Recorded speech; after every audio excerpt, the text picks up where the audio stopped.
Okay. Hello, everybody. Thank you for joining us for the second webinar on health system transformation. At the last one, we focused a lot on the Ontario health teams.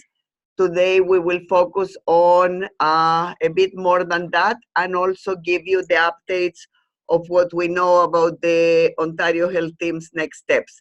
So before we go into that, just for those of you that I haven't had the pleasure to meet in the past, Doris Greenspoon, and I'm the CEO of RNAO.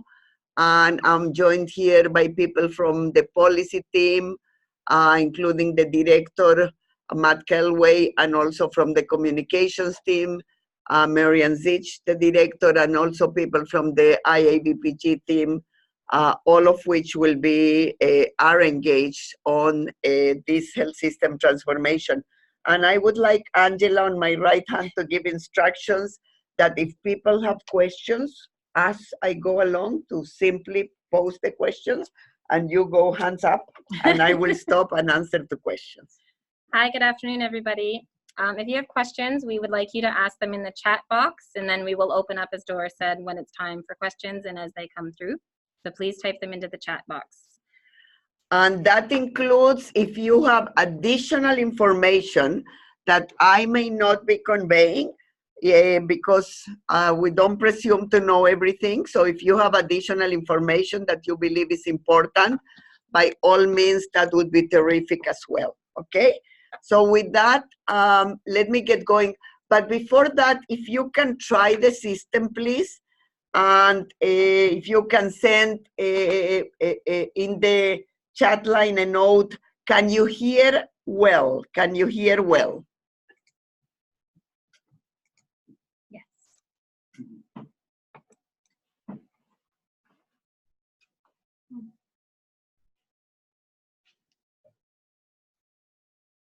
Are people answering? Yeah, everybody can hear great. Yes. Okay. That allows me to take my timeline so I don't forget the timelines that I'm going to share and invent new ones. Okay.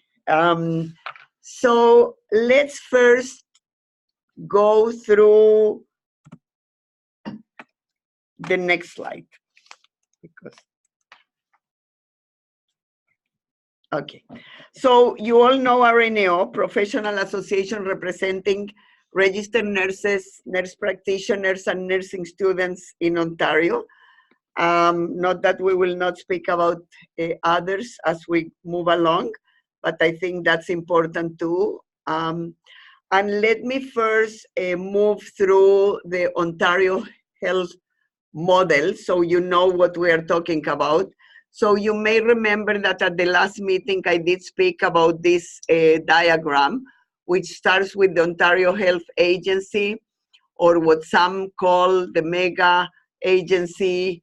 We call it Ontario Health Agency because that's the title, and what that Ontario Health Agency brings, which is those 6 organizations, and I will go more in depth after.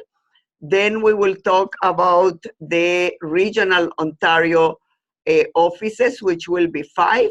Then we will go actually through the public health units and or entities, which are the new ones and what's happening with that.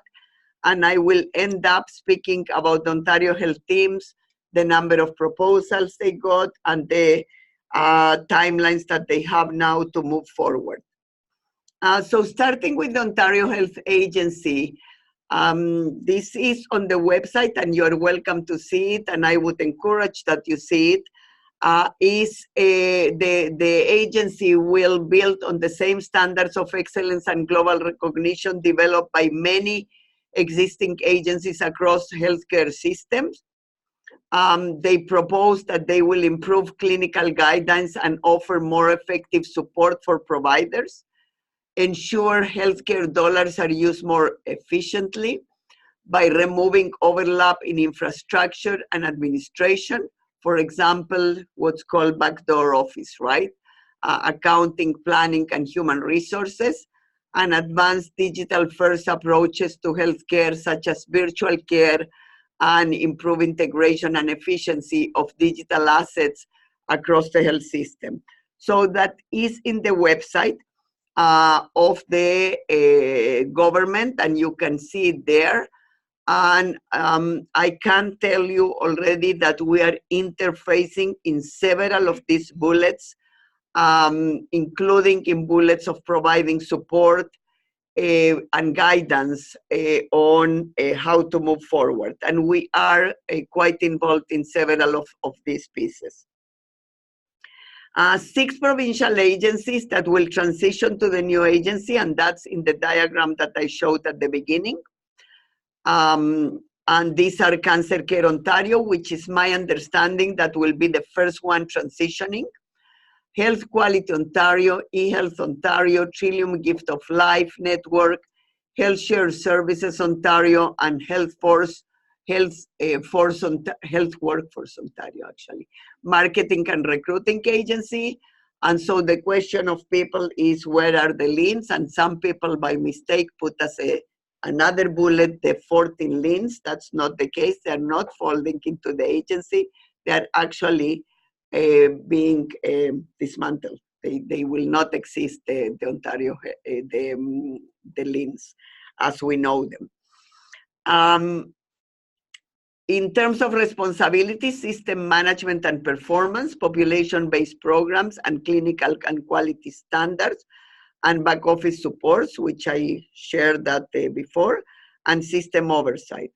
What we do know is that they will not get into service delivery.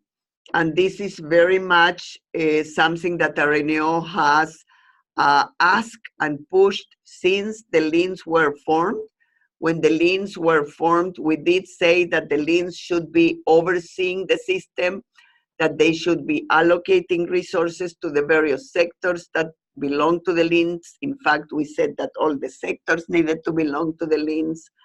And we also said that they should tackle overall program development and standards, but never get into service delivery. As you know, care coordinators went to the liens when the CCACs were disbanded. This is something that, while RNO was the one that pushed for no CCACs, we actually never supported the care coordinators to go to the liens, nor did we support other nursing positions or overall service positions going to the liens. It is my understanding that that's very firm with government, that the Ontario Health Agency will not uptake service delivery, that the care coordinators and other nursing roles will move to the Ontario Health teams. And in fact, we did send a letter to the government, which we are more than willing to share with you, of all the positions that exist. That was part of our ECHO report. And we actually shared where those positions should go. So if any of you is interested, please send us a note that says interested in receiving the letter that was sent to the government. And depending on how many are interested, we may send to the whole list or just to some of you. But it's nothing that we're not willing to share. We're more than willing to share.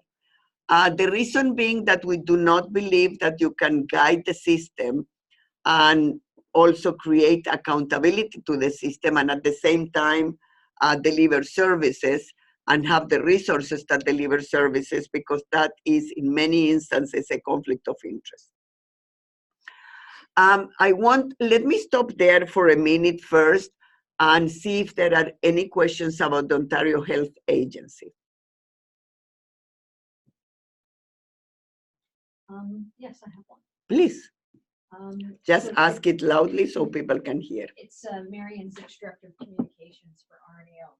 So if the Ontario Health Agency is going to be responsible for population-based programs,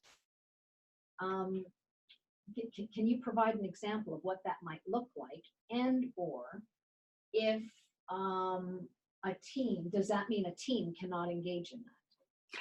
Very different. Thank you for asking. The opposite. The Ontario Health teams will be the ones charged with service delivery. So you will have Ontario Agency, that is your overseer, and the standard setting. And remember, Health Quality Ontario will be part of it, so standard setting, right? For cancer, Cancer Care Ontario will be there, standard setting, etc. Then comes the 5 regional offices that bring it down one layer, but they also will not be charged with service delivery. The ones charged with service delivery is actually the Ontario Health Teams. So, very good question. Any other questions on this piece? Are there questions? No. Okay, because I cannot see that. Okay, thank you. So let's move then to the changes to public health.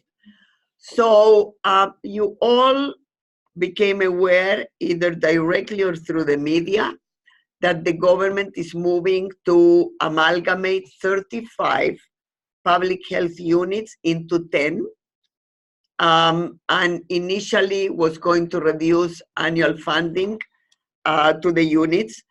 RNAO all along has supported less public health units than 35, simply because of our experience during SARS and H1N1, and also the fact that some of the public health units don't even have a medical officer of health or the expert resources they need. And there have been at least 3 reports, including the latest report in 2017, I believe, where Carol Timmings, our president, was involved, that recommended amalgamation of public health units. That is a best practice, by the way. At the time, that report recommended 14. Now the government is moving to 10. And what we have not supported, and some of you experienced the very active action alert that we did, is on the reduction of any funding, simply because we do not believe, and we have been very clear on that, that during a time of restructuring is not the time when you create financial instability, quite the opposite. During a time of restructuring, you don't touch the budget, and I'm talking for the public health units, right? Because you want the groups to, you want the system to continue to deliver the programs. Now, when we move into the 10 public health units, it will be very important that those budgets be robust, so public health can continue to deliver on their responsibilities based on legislation as well as on the programs. The government did withdraw its intent, I believe, and Matt, correct me if I'm wrong, to withdraw funding at this stage. We will still need to be sure that we keep our pulse, our hands, our fingers in the pulse, that this is not only a political exercise, quite frankly, because of federal elections, but that this is actually real, and that when they amalgamate into 10 public health units, that these public health units have good, sustainable, and stable funding that allows the public health units to deliver on all their programs.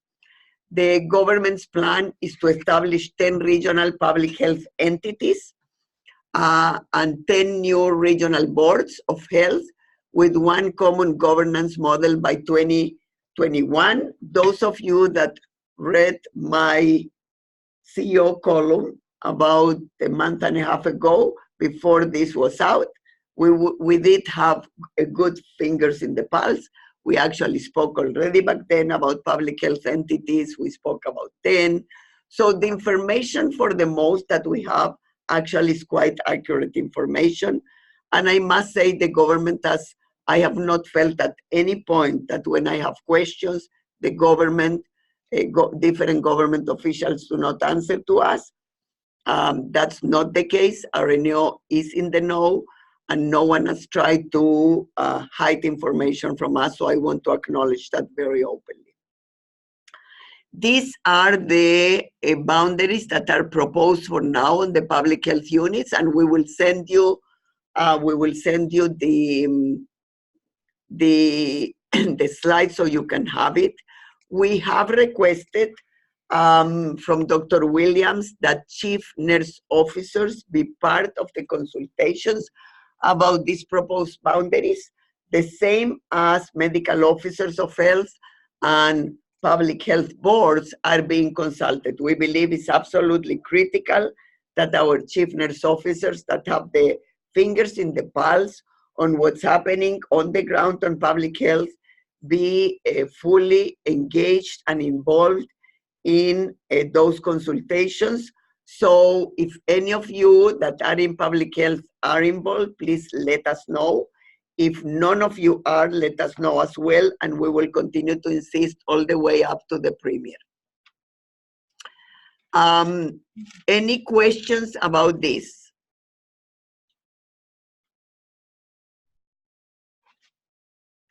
Next week, I believe, or 2 weeks from now, I am part of a full day consultation internal to public health that the chief nurse officers are having.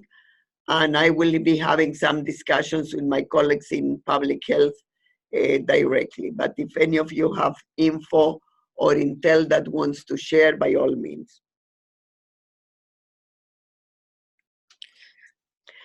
So let's move to the Ontario Health Teams, which to us at RNAO is a very exciting piece because we believe it provides great opportunities for health system integration and for health system coordination and navigation wrapped around people rather than around any specific sector or a particular profession.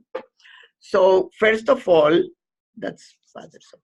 First of all, let me tell you that 180 proposals, it is my understanding, 180 proposals or letters of intent were submitted.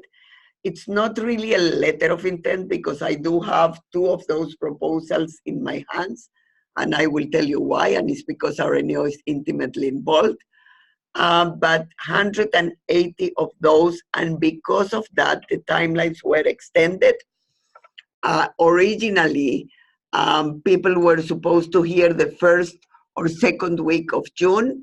My understanding now is that that deadline was pushed for end of June, which means those, well, everybody will hear if they're in or not as early adopters. But those that will be accepted as early adopters will have 6 weeks to respond, which then brings you to mid-August. And that fits with what you see there, which is that the first Ontario Health Team candidates will be announced in the fall. So that fits perfectly. So I have no reason to believe that what I was given is not the case. Of course, timelines, we need to be mindful, sometimes get moved.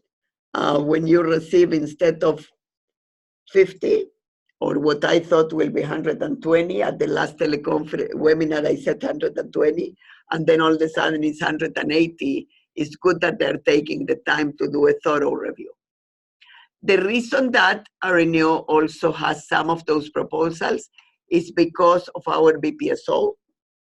Many of our BPSOs, many of them requested letters of support from RNAO stating that they are a best practice spotlight organization.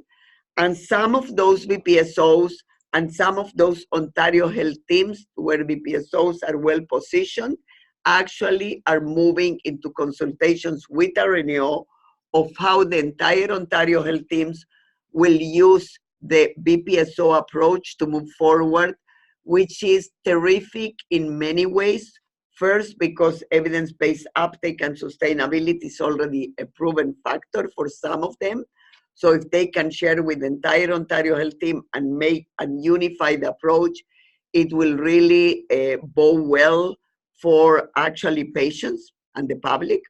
Second, because the approach to knowledge uptake and sustainability from the point of view of implementation science and social movement thinking and action is an approach that is good for change management in general, in addition to being good for evidence uptake.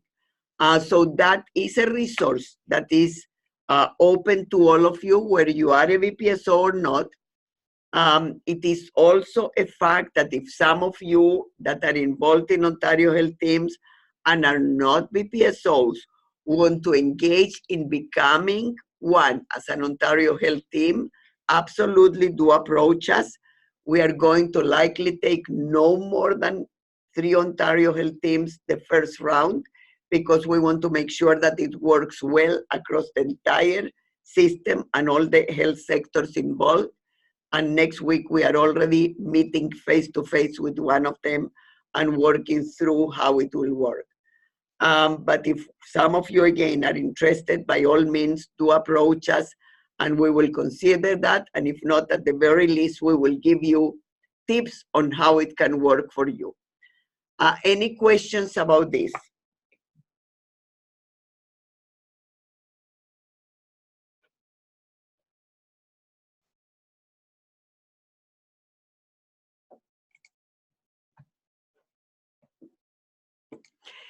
The province will provide, this is probably the last thing that I want to share, and then open for people that may have additional information that we don't have. The province will have several, at least I am aware of 2, so I'm assuming several, resources for Ontario Health teams to move forward in a successful way, both as learning organizations and in terms of evaluation, etc. Again, RNO is involved in this, and simply because of our expertise with various system transformation pieces, and also because of our expertise with, again, as I mentioned, implementation, science, social movement, and evaluation through Inquire. We do have a data system that has been very helpful to entire sectors, including, for example, long-term care, but also the hospital sector, home care, large agencies that have used and are using Inquire to showcase and to measure, more than showcase, their outcomes vis-a-vis evidence-based uptake. So those, as soon as they're public, we will be sharing with you. Those are initiatives that we are involved as part of larger initiatives, so I'm not privy to share at this point. Any questions or anything about this piece? And those will be available to all the early adopters, as well as those that don't make the cut the first time, on how can they prepare for the next round of submissions. There will be, after the proposals come in August, I believe there will be the site visits that will be happening at that point. Any questions? And yes, please, by all means. Matt Kelway here. I'm wondering, of the 180 proposals, do we know how many of them overlap or are kind of competing proposals, and what percentage of the province are covered by those 180? So I believe the entire province is covered by the 180. I think some of the partners are participating in more than one proposal. It doesn't mean they're overlapping, because it can be, and the proposals are a variety of type of proposals, so it will be very interesting what they accept and what they not. Some are complete system, say you are in a region, in a city, a complete system around you with home care, hospital, primary care, community services, etc. Some are more narrow, related to rehabilitation services and those. So I don't know what it will. What I do know is that they want to verify that the partnership is real, that is not imposed, right? So it's not a primary care site or a home care site or a hospital site call everybody and said, we're sending the proposal, here is the draft sign on it. So they are very attentive to real partnerships, and also that they are responsive to patients and persons' needs. Yeah. And I don't know, but that's a good question for some of you, for you to take, for me to take back, if they will be willing to share. I doubt they will be willing to share the 100, and who are the 180, because you wouldn't want to share the ones that didn't succeed, right? I wouldn't if I was government, versus just out of respect to the sites, right? Yeah. but maybe they can give overall statistics, and that will be very interesting. So I would love to know from you that are in the phone in the webinar, if you're willing to share how many of you actually are involved. We have 90 people that registered for this webinar. How many of you are involved in any of the Ontario Health Teams? If you feel free to share. Hi, Doris. This is Tanya. I am a nurse practitioner. I actually work at the LHIN. So I can't say that I'm involved in any Ontario Health teams, nor am I allowed to be, per se, even at the table. And my current role is working at the LHIN as per ministry direction. But I did actually, forgive me already, but I did hear that we can't hear you well. We can't hear you well, Tanya. So you did have an opportunity to...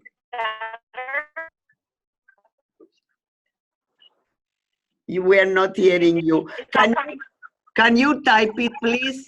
Tanya, can you type it? Sorry, is that better where I'm at now? Yes. Okay, sorry about that. I was in a bad area. No worries. So I work at the LHIN as a palliative nurse practitioner and one of the palliative clinical leads.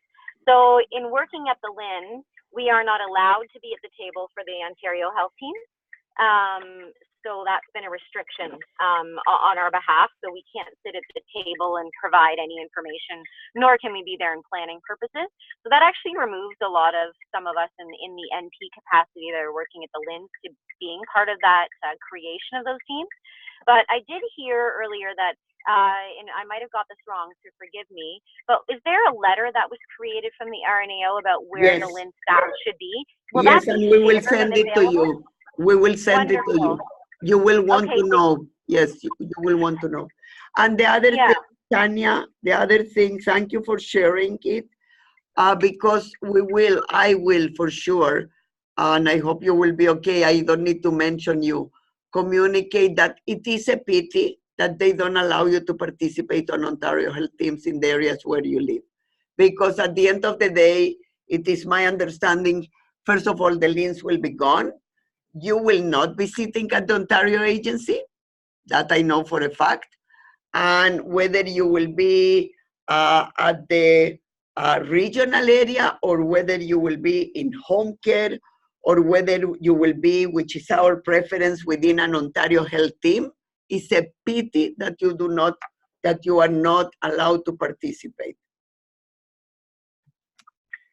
Yeah, just say thank you for that clarification. That's largely helpful. So a bit of a quick question then, if you don't mind.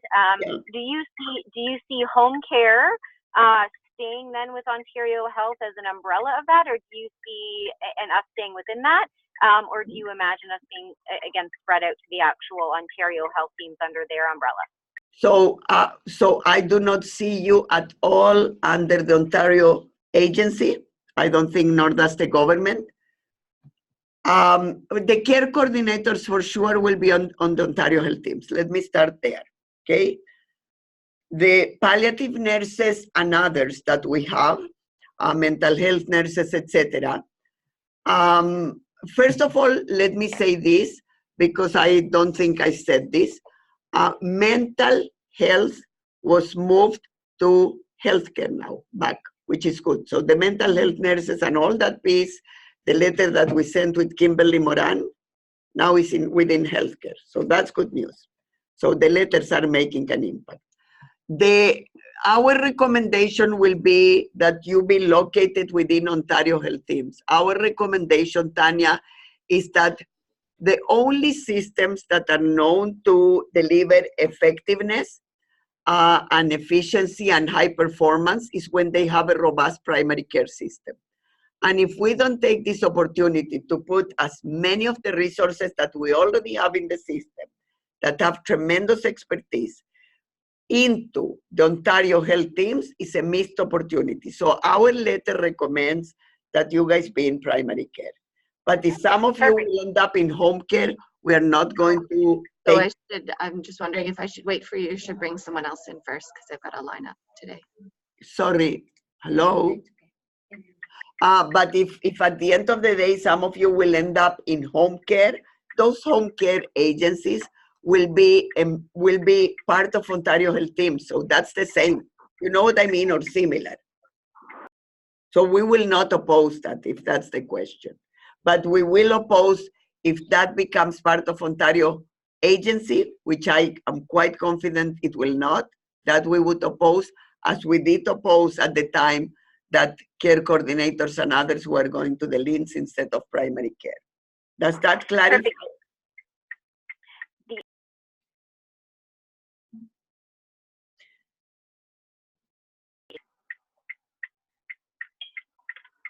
Okay, does that clarify, Tanya? Okay, I will move to the next question until we hear back from you, Tanya. You can send the... No, thank you, Doris. I appreciate it. And maybe perhaps I have a couple of other very particular questions. If I'm able to reach out to you personally, perhaps, and maybe have a chat, I would appreciate it. Absolutely. Can I give you my number? And that goes Yes, for thank you very any of you, And do it through WhatsApp because I honestly, emails only PG can see. It's just the amount is too much. But WhatsApp, I do answer right away. And then I can forward also to policy and others if they need to get involved. And that is +1 if you are somewhere else in the province, and then 647, and you can give that through the thing. 505-1531 +1 647 505-1531. Let me go to the next question. Has RNO been given any insight into how patient care will transition to successful OHTs? Will it move in total numbers, small blocks, specific patient types? My understanding, and as soon as I have more information, we will do that in the next webinar, is that those Ontario Health Teams that will be early adopters will start to take all their patient population. I do not think that it will be only specific patients. If I hear otherwise, we will let you know. And given that we are involved in some of these Ontario Health Teams more intimately, we will know either through the ministry or through the successful Ontario Health Teams, and I commit that we will share it with you. Another question, my organization is putting in one Northeast. That's fabulous. There are 4 other groups putting in as well for essentially the same area patients. Yeah, well, I wish that goes to the question of Matt, how many are competing with themselves. My hunch is that government, when they see some competing, Ontario Health Teams will recommend to them to go into the next one, or if they're very good into this one, but amalgamate all of them together, because it's no point to have overlapping ones, at least not from our perspective. Miat Villa, are participating with Humber River Hospital and understanding how LTC facilities will be part of the teams. We participated in completing their assessments. Our emergency department has been attending weekly meetings to better understand the impact and work involved. And my answer is I am aware of it. That's for me. I'm aware of it. From Jeff, so yes, I am aware. I am aware of both, and I'm aware of more on that. So thank you for sharing. RNO confirmation that LHIN staff will no longer be employed by a central agency is very helpful, and not has been communicated to LHINs yet. Well, nor has been communicated back to me, and I should send the question so I haven't put the answer, but of when the LHINs will be folded in. So I will put the question and let you know, because that's important information. I am quite sure that a portion of the people working in the LHINs, first of all of those of you that are doing clinical work will be will be transition. You're not going to be out of work, and nor would we support any single person to be out of work unless it's because you chose. So please let us know if you have a clinical role and you are out of work, let us know if it's not your choice.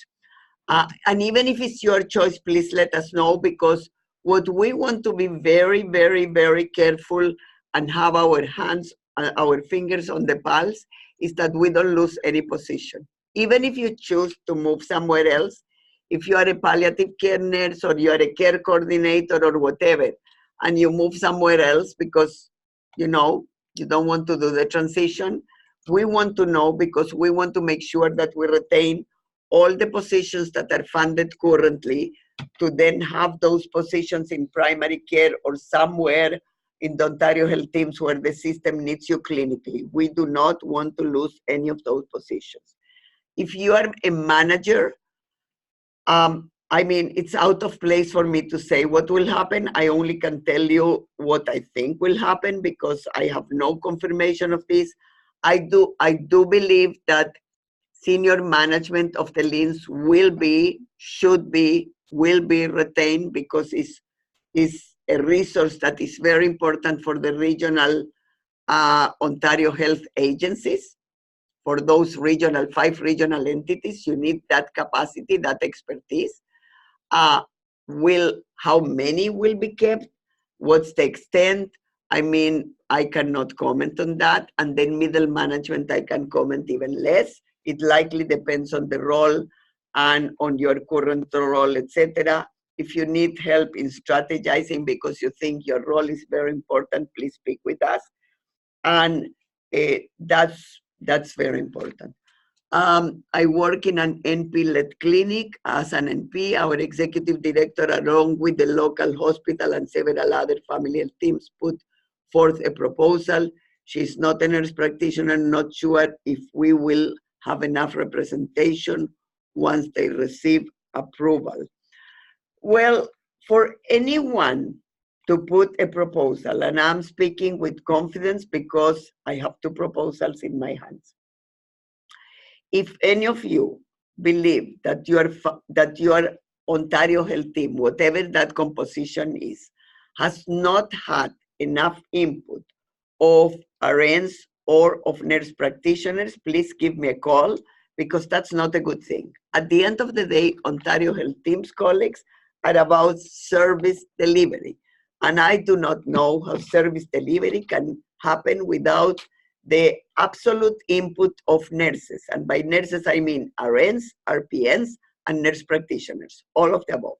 So if in your area you feel that that does not happen, please connect, and I'm sure we can find ways to help you. We are very excited for the opportunity to submit out Ontario Health Team application with some of the amazing VPSO peers such as Villa Colombo, and we are even more excited because we have big plans for the VPSOs, and because I think those Ontario Health Teams that will be, as I call it, a la VPSO, you know, using the approach, and I'm not saying this is the only thing they will use, but just picture if an Ontario Health Team decides that they want to have impact on less falls, less injuries after a fall, less pressure injuries, faster healing of pressure injuries, and or increased lactation, right? Or like any of the VPGs that the teams are already, that the VPSOs are already using, that other sectors want to adopt them, and then we move together, and they move together as an Ontario Health Team, plus the VPG on transitions in care, which is critical. And that was a request. We did that VPG because the LHINs requested that at the time.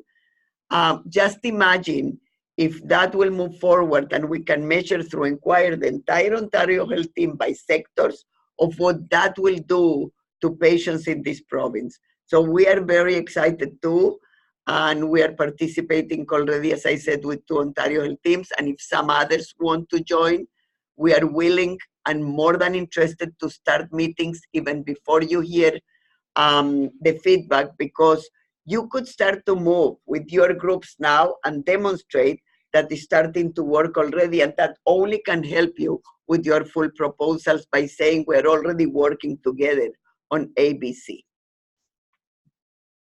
Any other questions? Anishinaabe Muskogee in Thunder Bay is participating. Are they one of our? Here you go. So this is one of our, that's fabulous. So this is one of our, we have a whole program on BPSOs in indigenous communities that Sabrina, who is sitting next to me now, just shared with me. So thank you for sharing. We are thrilled. And again, if you can speak with the others in Thunder Bay and make sure that the entire Ontario Health team gets engaged with the VPGs that you chose, and if we can help you in making that happen, by all means, as I said, next week, beginning July, we already have a meeting here with one of the Ontario Health teams. We are more than willing to have others. Ontario Health team presents an amazing opportunity to apply BPSO social movement and implementation science to population-based clinical and quality standards. Absolutely, we know that, so that's the ministry.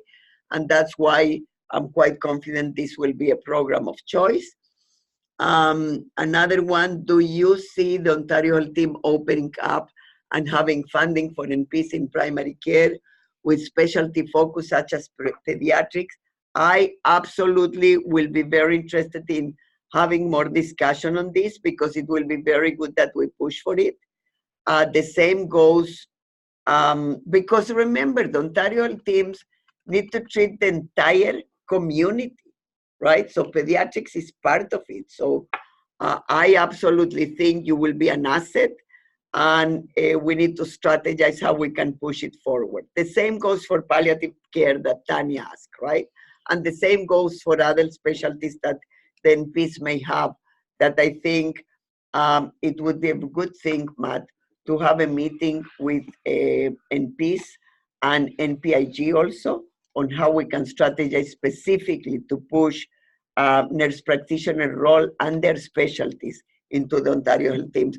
The Ontario Health teams, for the person that asked, Maureen, I think, they should see that as an asset in the proposal, and you should send to the groups, including your own, that are leading that Ontario Health team, a note about that and explain what is it that you do, because they should see it as an asset and rah-rah about that, the same as they rah-rah about being a BPSO.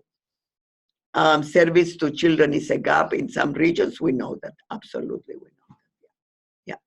We are on the same page. Any other questions or comments? Can we provide a center email address for the information incoming from the listeners?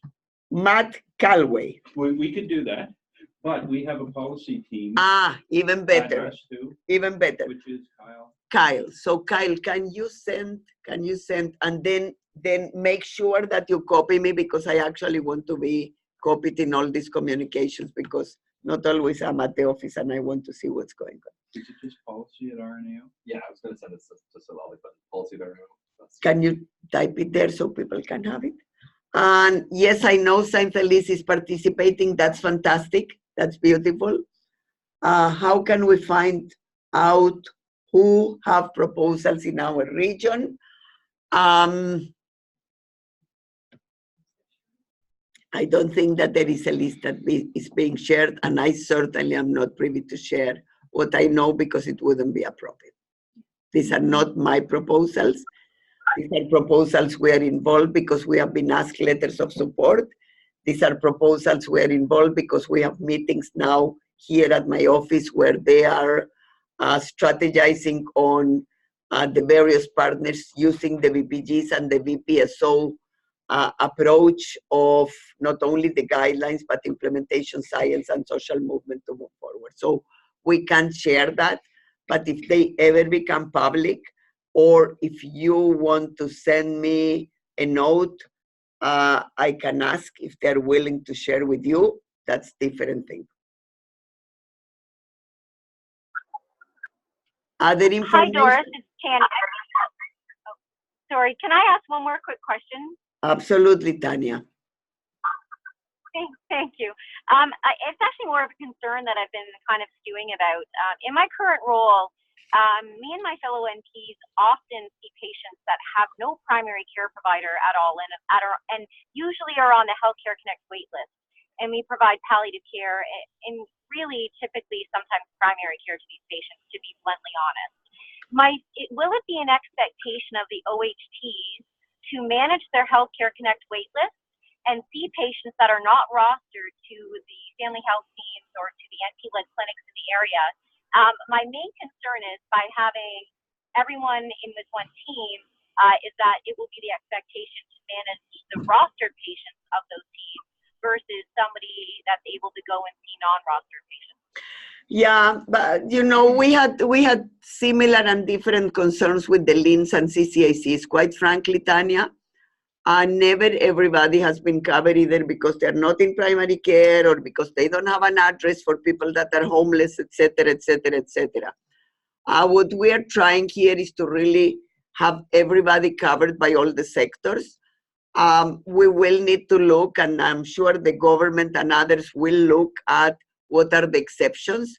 The reality is that walk-in clinics are not a solution, and RNA already in ECHO 1.0, 2.0, and the next one, 3.0, that will come out, will actually continue to recommend that walk-in clinics at some point be closed.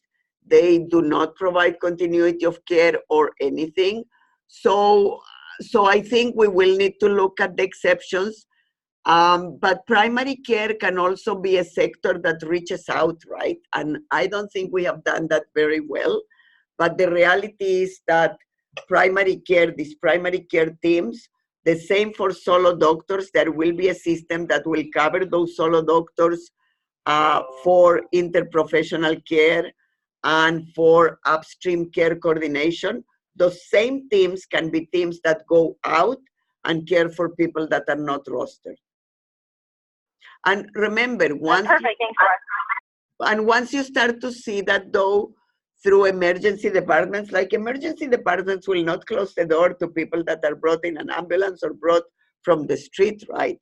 But then that can trigger follow up with that person through these teams, like the CHC that will have the teams going out, right?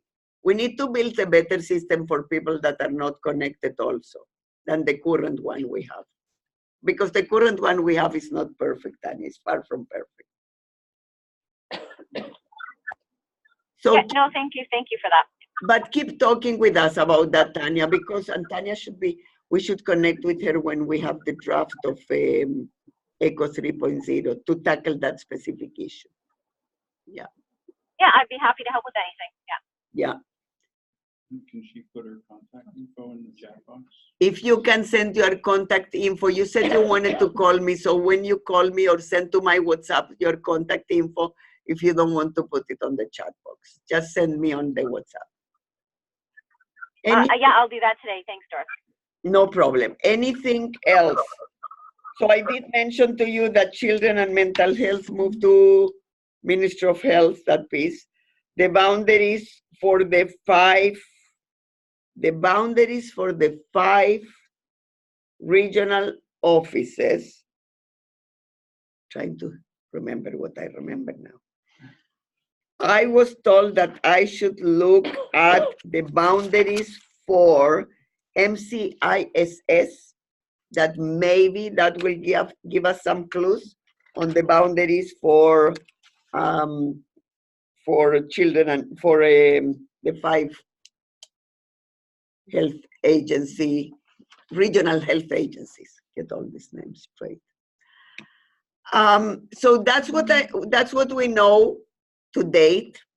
I wonder, first of all, I want to hear if people want another webinar. If you can just send a yes or a no in the chat. And meantime, let me think. They are going to have the final end of June. That will be probably either end of June or beginning July. It may be a good time for another webinar to bring you up to date of what we know. So do people, yeah. So we will try to coordinate, and Angela will send you a date for the next one, which will be around either end of June, more likely beginning July, or somewhere in July. I don't know my schedule. And we will, and meanwhile, if you do have questions, please send to Kyle. If you want to communicate with me, send me a WhatsApp. If you want to give us tips or you want to hear about things that will make your role and your Ontario Health Team more successful, by all means, try to get into the picture. Those of you that think your organization put a proposal, please get in. They have everything to gain from getting nursing involved in the picture, whether you are a direct clinician, a care coordinator, a nurse practitioner with a specialty, or a nurse practitioner in primary care, or an NPLC, or you work in a CHC or in a hospital or in home care. It doesn't matter where you work, long-term care too. They have everything to gain from having nursing well engaged and well involved. Any other last minute questions or comments? Some of you need to alert me because I wouldn't know. I can't see there. Was this helpful? Yes. In a scale from 0 to 10, 0 being not helpful at all, how many that are a 0? Be honest, courageous. 10, 9, 10. Okay. 9, 10. Okay, thank you. I appreciate that. We will keep our ear to the ground. I do have a meeting today, right after this meeting, in relationship to long-term care and the funding that we are trying to push in long-term care. I don't know if we have long-term care people, and you can feel free to share with the long-term care coordinators. I have a meeting today with Brian Pollack, who is ADM for long-term care. We are trying to push very heavily a change in funding formula. It is in our backgrounders. People know about that we are pushing not only for the CMI that now they fund based on complexity. What happens when we go with best practices, complexity decreases because there are less falls, less injuries after fall, less pressure injuries. The same that will happen with Ontario Health Teams. And we do know, and this is a good thing for me to repeat from last time, that it is in the criteria of the Ontario Health Teams that if they save money because they're doing good work and there are less complications and less emergency room departments, that they can keep the money to reinvest in frontline staff. We want the same for the long-term care sector. So now that they have the Ontario Health Teams working that way, we want to mimic the same for long-term care, because right now they're taking away their money. When they do good, the next year budget is shorter. Another question, has Arenio, no, yes? Ask Brian if the funding formula will be removed once LTC moves into Ontario Health Teams. Very good question, we will ask that. And thank you for supporting long-term care. Well, you need to know that much to my own distress and shame, I became aware that Ontario Health Teams, that the long-term care homes were clawback on their funding when you guys did good work with the BPGs. I became aware only about, I think, 5 years ago. I was absolutely not aware of that, nor were all the people at the ministry. So lots of things happen that not always is done because bad intentions. We started to move with BPSOs, really long-term care, only about, 6 years ago in a big way. And that's when we became aware, because things started to improve a lot. And one day an operator said to me, why would I want to do that when my funding is being pulled away? And I said, what? And that's when we learned about that. So apologies, we didn't tackle it before, we simply didn't know before. The good news is that BPSOs are doing good work in long-term care, and now we're pushing for that agenda of the funding. Anything else?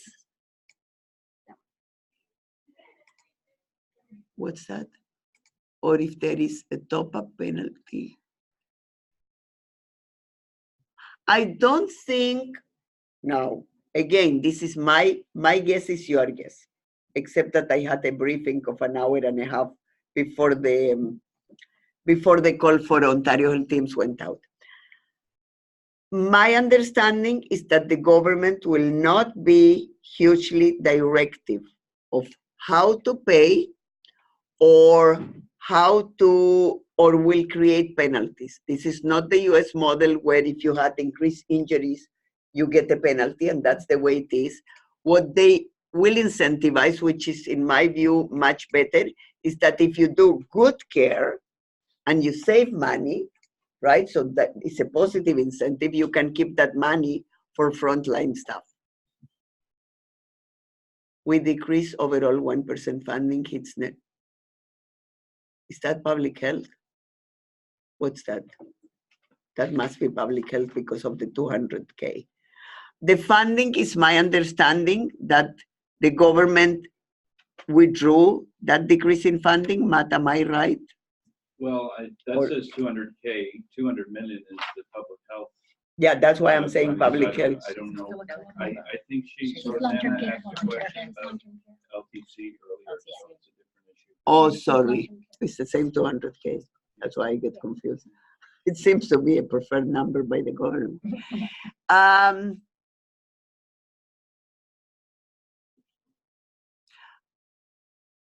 They now decrease your funding? I'm not. Because you drop CMI. Exactly. That's exactly what we are talking. So thank you for sharing. This is exactly what we are talking with Brian. No, what I said was about public health that they reverse. I didn't say it about long-term care, but we will push it for long-term care. Because that's exactly our problem, Rosanna, that they shouldn't withdraw funding because you decrease your CMI. I now see that. Yeah. And we will push that it be reversed. We should, absolutely, yes.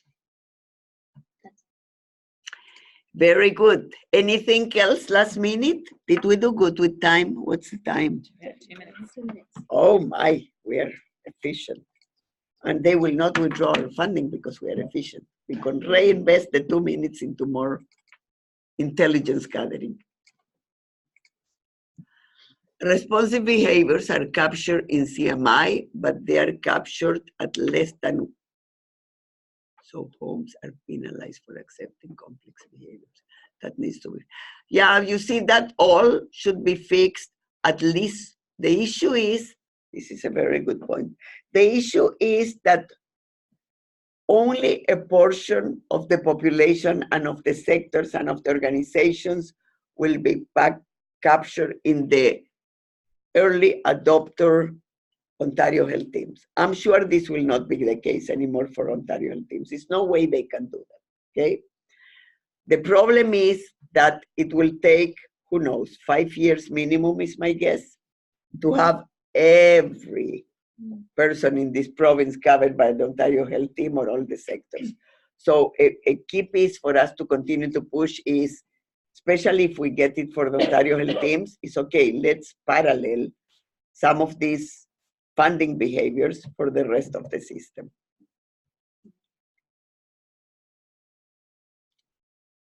Anything else?